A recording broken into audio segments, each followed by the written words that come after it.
पुत्र, हमसे वादा करो कि तुम इस छल जाल को राजमहल से निकाल फेंकोगे। ये कहानी है सुंदरपुर नामक राज्य की, जहाँ राजा विक्रम निवास करते थे। वेद उनका ही पोता था। राजा विक्रम ने अपनी तलवार से कई लोगों को हराया और कई राज्यों पर अपनी जीत हासिल की, लेकिन वो जानते थे कि तलवार जो उनके पास है न जाने कितनी मौतों का कारण बनी है।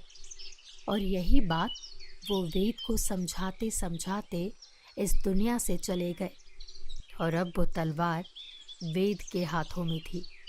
और ऐसे ही एक दिन, वेद, चलो बेटा, खाना खा लो। माँ, मुझे भी दादाजी की तरह बनना है। हाँ बेटा, तुम अपने दादाजी की तरह ही बनना। हाँ माँ, इसलिए मैंने दादाजी की तलवार अपने पास रख ली है। अब मैं भी इस तलवार के साथ उनकी तरह बन जाऊंगा। नहीं बेटा, तुम्हारे दादाजी ने मुझसे ये वादा लिया है कि तुम तलवार को अपने पास नहीं रखोगे। चलो, अब बहुत हो गया बचपना, ये तलवार मुझे दे दो। नहीं माँ, मैं तलवार किसी को नहीं दूंगा। मैं दादाजी की तलवार को अपने पास ही रखूंगा। नहीं बेटा, तुम तलवार से दादाजी की तरह नहीं बन सकते। दादाजी की तरह बनने के लिए तुम्हें उन्हीं की तरह सोच रखनी होगी, तुम्हें उनकी तरह मेहनत करनी होगी, तब जाकर तुम अपने दादाजी की तरह बन पाओगे। नहीं नहीं नहीं, मैं ये तलवार किसी को नहीं दूंगा। और वेद वहां से चला जाता है और जाकर तलवार को मयान से निकालने की कोशिश करता है, लेकिन तलवार बहुत कोशिश करने के बाद भी मयान से नहीं निकलती। और फिर माँ आ जाती है और वेद से कहती है, अभी तुम छोटे हो, जब तुम बड़े हो जाओगे ना, तो मैं खुद तुम्हें ये तलवार दे दूंगी। चलो, अभी चलकर खाना खा लो बेटा, मैंने तुम्हारे लिए तुम्हारे पसंदीदा मालपुए बनाए हैं। मुझसे वादा करो कि मेरे बड़े होने पर ये तलवार मुझे दे दोगे। हाँ बेटा, मैं तुमसे वादा करती हूँ कि तुम्हारे बड़े होने पर मैं ये तलवार तुम्हें दे दूंगी। चलो, अब चलकर खाना खा लो। वेद माँ के साथ खाना खाने चला जाता है और फिर माँ सोचती है, इस तलवार ने न जाने कितनी जिंदगियां छीनी है, और जब जब ये अपनी मयान से बाहर निकली है, इसने बस खून मांगा है। मुझे किसी भी तरह से वेद को इस तलवार से दूर रखना होगा। ससुर जी को दिया हुआ वादा मैं ज़रूर निभाऊंगी। मैं वेद को हमेशा इस तलवार से दूर रखूंगी, हमेशा दूर। और फिर वो दिन भी आ जाता है जब वेद जवान हो जाता है, और ऐसे ही एक दिन वो अपनी माँ से कहता है, माँ, दादाजी की वो तलवार कहाँ है? कौन सी तलवार वेद? वही तलवार जो दादाजी मरते वक्त मुझे देकर गए थे। बेटा, वो मरते वक्त तुम्हें ये बोलकर गए थे कि तुम उस तलवार को कभी मत निकालना। वो तलवार खून मांगती है वेद। माँ, उस तलवार से दादाजी ने ना जाने कितने युद्ध जीते और पिताजी ने ना जाने कितने युद्ध जीते, लेकिन पिताजी आज इस दुनिया में नहीं है, क्योंकि उस दिन उस युद्ध पर वो तलवार लेकर नहीं गए थे। और मैं ये कभी नहीं भूल सकता। ये तलवार हमारे परिवार की रक्षक है। माँ, मैं उसे लेकर रहूँगा। नहीं वेद, वो तलवार रक्षक तो हो सकती है, लेकिन उसने न जाने कितनी ही जिंदगियां छीनी है। उसने न जाने कितनी ही जिंदगियां लेकर खून पिया है, और मयान से निकलने के बाद वो सिर्फ और सिर्फ खून मांगती है। मैं कुछ नहीं जानता माँ, मुझे वो तलवार चाहिए। आप मुझे बताइए, आपने वो तलवार कहाँ रखी है? अगर तुम्हें अपनी माँ चाहिए तो तुम उस तलवार के बारे में कभी बात नहीं करोगे। क्यों माँ? आखिर क्यों? मुझे अपनी ही तलवार नहीं मिलती? आखिर मैं भी एक योद्धा हूँ। अब फैसला तुम्हारा है, तुम्हें ये तलवार चाहिए या अपनी माँ? और वेद जाकर अपनी माँ, तुम ही तो मेरी अपनी हो, तुम्हारे सिवा मेरा है ही कौन? मुझे वो तलवार नहीं चाहिए। और फिर निर्मला देवी वेद को अपने गले से लगा लेती है। और फिर कुछ दिन बाद पुत्र वेद, मैं कुछ दिनों के लिए आश्रम जा रही हूँ, पितामह की सेवा के लिए।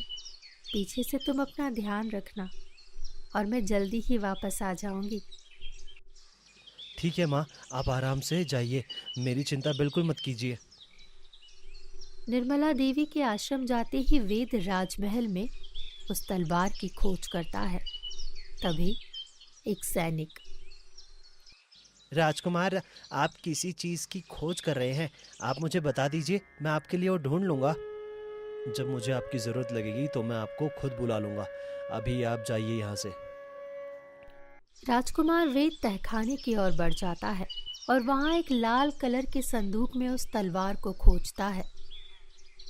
राजकुमार वेद उस बड़े से संदूक को खोलता है और जैसे ही वो संदूक खोलता है, तलवार राजकुमार के सामने होती है। वो जल्दी से उस तलवार को उठा लेता है और उस तलवार को उठाकर तुरंत ही उसे मयान से बाहर निकाल लेता है। जैसे ही राजकुमार उस तलवार को बाहर निकालता है, उस तलवार से राजकुमार के हाथों में चोट लग जाती है और तहखाने में खून ही खून होता है। उसके बाद राजकुमार तुरंत उस तलवार को मयान में डाल देते हैं और छुपाकर अपने कक्ष में ले जाते हैं। अपने कक्ष में ले जाकर राजकुमार उस तलवार को फिर मयान से बाहर निकालते हैं। राजकुमार उस तलवार को देखते ही रहते हैं। वो चमचमाती हुई इस तरह दिख रही थी जैसे कोई चंडिका हो, जैसे वो न जाने अभी कितनों का नरसंहार कर देगी। और राजकुमार ये सब देख बहुत उत्साहित हो रहे थे और अपने कमरे में वो तलवार को छुपा देते हैं। थोड़े ही दिन बाद निर्मला देवी आश्रम से वापस लौट आती है। वेद, वेद कहाँ हो तुम? आप आ गई? कैसा रहा आश्रम में? बहुत अच्छा लगा। इतने दिन भक्ति करके मन रम सा गया था। और ये आपके हाथों में चोट कैसे लगी वेद? ये निशान तो किसी तलवार के लगते हैं। ये निशान कुछ नहीं, हम ज़रा तलवारबाजी का अभ्यास कर रहे थे, बस उसी में हमें लग गया। हम 2 दिनों के लिए बाहर क्या गए, आपने अपने हाथों से खून निकाल लिया। माँ, हम योद्धा हैं, ये बस एक छोटी मोटी चोट है, आप इसकी फिक्र ना करें। माँ, हमें आपसे एक बात पूछनी है। हाँ वेद, बोलिए। माँ, आपसे ये पूछना चाहते हैं कि दादाजी की वो तलवार, आखिर उसे लेने के लिए हमें दादाजी और आप हमेशा मना क्यों करते थे? क्या उसके पीछे कोई खास वजह थी? बस यही समझ लो कि कोई खास वजह थी। हम जानना चाहते हैं कि आखिर क्या थी वो वजह। बस इतना जान लो कि वो कोई साधारण तलवार नहीं थी। वो एक खूंखार तलवार है। जब जब भी वो अपनी मयान से बाहर निकली है, उसने रक्त पिया है। इसलिए तुम्हारे दादाजी वो तलवार तुम तक कभी नहीं पहुंचने देना चाहते थे। लेकिन माँ, उस तलवार से दादाजी और पिताजी ने ना जाने कितने युद्ध जीते हैं, तो वो तो हमारे लिए बहुत अच्छी हुई ना। नहीं पुत्र, तुम नहीं समझोगे। वो एक हथियार है, वो एक काल है। तुम्हें ये बात समझनी होगी। और तुम क्यों उस तलवार के बारे में बात कर रहे हो? ठीक है माँ, अब हम इस बारे में बात नहीं करेंगे। आप जाइए और आराम कीजिए। लेकिन वेद उस तलवार के प्रति बहुत आकर्षित होता है और बार बार जाकर उस तलवार को मयान से बाहर निकाल। चमचमाती हुई तलवार जैसे अभी किसी का रक्त पी लेगी, इस तरह से नजर आती थी। और वेद बार बार उस तलवार को निहारता रहता है। और फिर एक दिन राज्यसभा में, राजकुमार वेद की जय हो। राजकुमार वेद, पड़ोसी राज्य ने हमारी सेना पर हमला कर दिया है, हमारी सीमा पर अपना कब्जा भी जमा दिया है। क्या? ये क्या कह रहे हैं आप?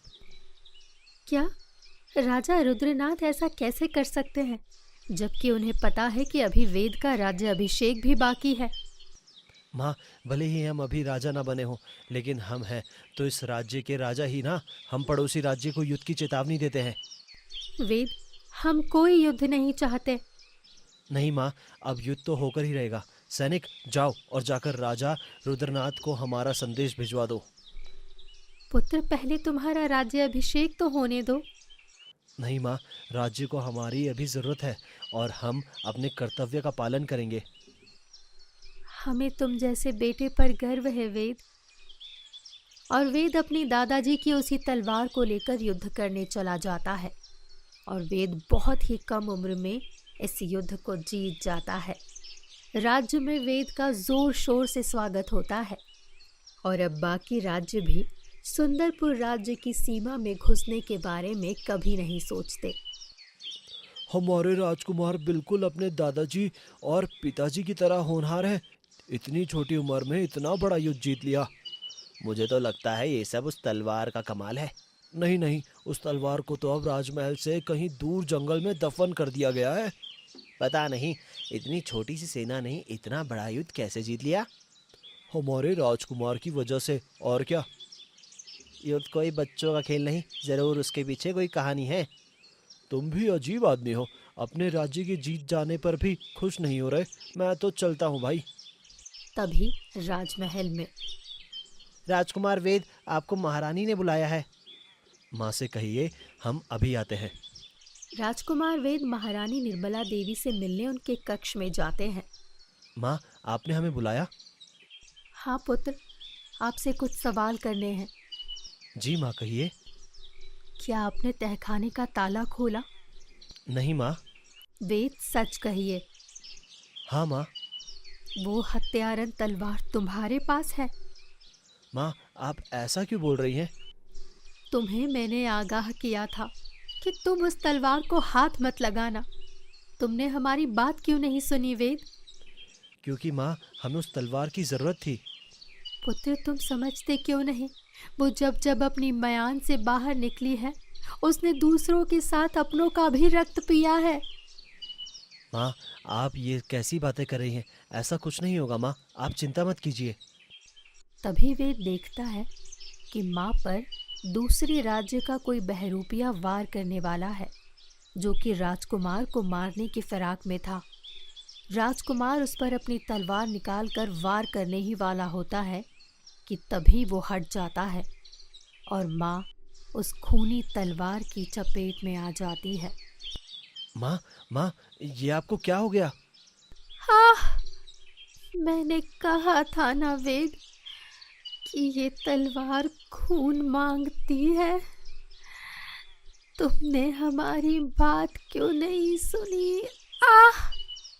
माँ, आपको कुछ नहीं हो सकता। सिपाहियों, जल्दी राजवेद को बुलाइए। बेटा, अब कुछ नहीं हो सकता। तुम्हारी दादी भी इसी तरह तुम्हारे दादा के हाथों से इसी तलवार से मारी गई थी। और तुम्हारे पिता? माँ, हमारे पिता, उन्हें क्या हुआ था माँ? वो भी इसी तलवार से हमारे हाथों मारे गए थे। यही इस तलवार का रहस्य था। इसलिए मैं और तुम्हारे दादा कभी तुम्हें ये तलवार नहीं देना चाहते थे। हमें क्षमा कर दीजिए माँ, हम आपको कुछ नहीं होने देंगे। पुत्र, हमसे वादा करो कि तुम इस छल जाल को राजमहल से निकाल फेंकोगे। हाँ हाँ, हम आपसे वादा करते हैं, हम इसे अब कभी भी मयान से बाहर नहीं निकालेंगे। और फिर कुछ ही देर में महारानी निर्मला देवी की मृत्यु हो जाती है और राजकुमार वेद इस तलवार को दूर नदी में बहा देते हैं।